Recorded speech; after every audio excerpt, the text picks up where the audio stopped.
Cadell. What you're looking at is a picture of one of those touch sudoku machines.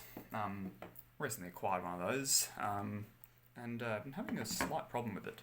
And I thought, it might be sort of worth doing a video on.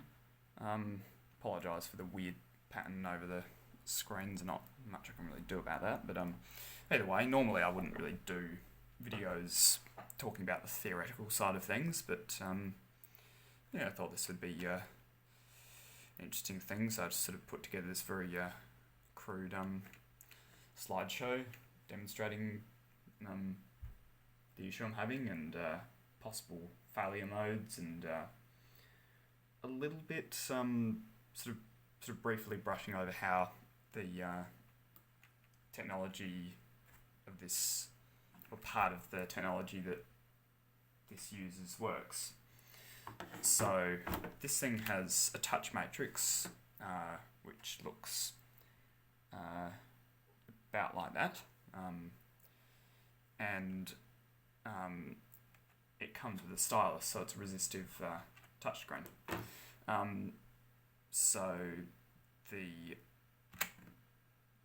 parts here that are coloured in green work, and everything that's red doesn't work.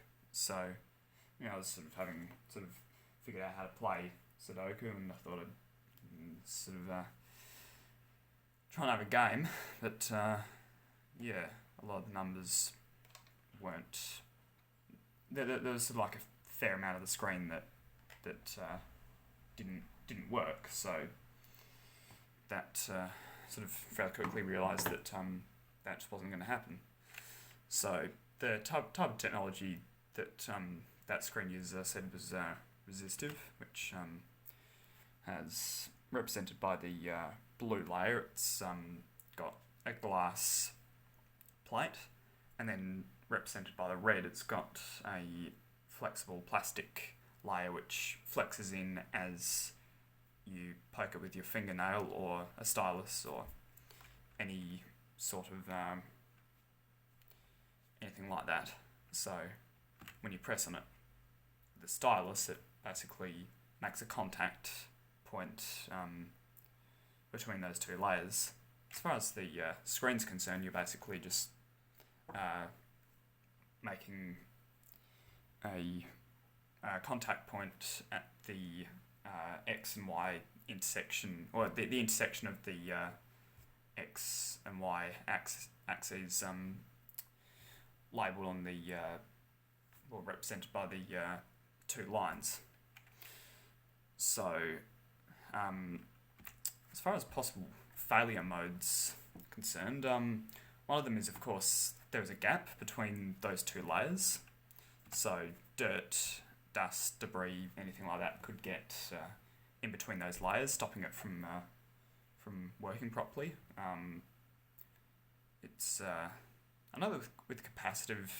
I've seen capacitive switches on keyboards. If you've seen the compact portable line of computers, and that will definitely stop those working. But that's capacitive, not resistive. But there is a chance that dust and debris could cause the things to be could sort of act as an insulator between the two layers.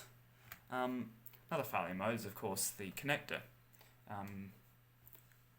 Not sure what this uses, but it's probably a ribbon connector, and of course those things can get corroded over time. If you ever pulled apart things with contacts in them, you might find, especially battery terminals, they often have that green corrosion on them. It could be possible that that's just gotten in between the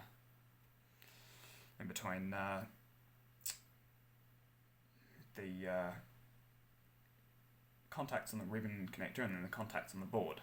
But then finally, this is way less likely to happen, but it could be sort of just a problem with the just the circuitry of the the machine. Because of course, these things do happen. Sometimes sometimes chips can go bad. Of course, it wouldn't have a ceramic gold topped ceramic chip in it, but it probably has one of those ones that's if you ever pulled apart these things, the ones that have black goop on them. So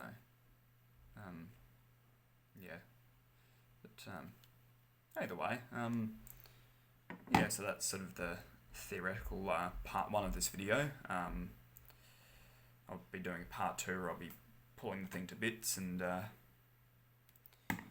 sort of doing a proper sort of a diagnosis of what's wrong and seeing if I can potentially fix it. But it's something I sort of got at a second-hand store for $1. So if there's nothing I can do about it, then it's not something I'm going to be investing a great amount of time into, and certainly wouldn't invest any money into it.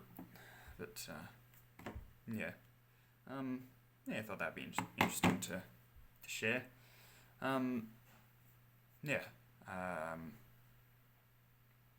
Got some more videos coming up, but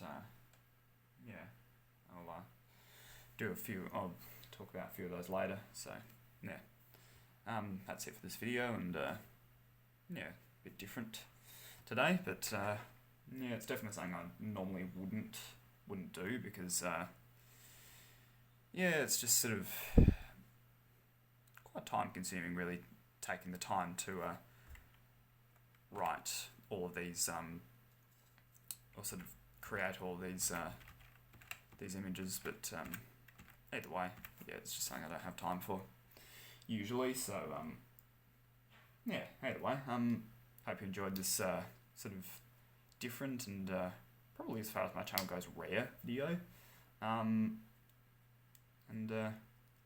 Stay tuned for the more practical side of this project. So thanks for watching.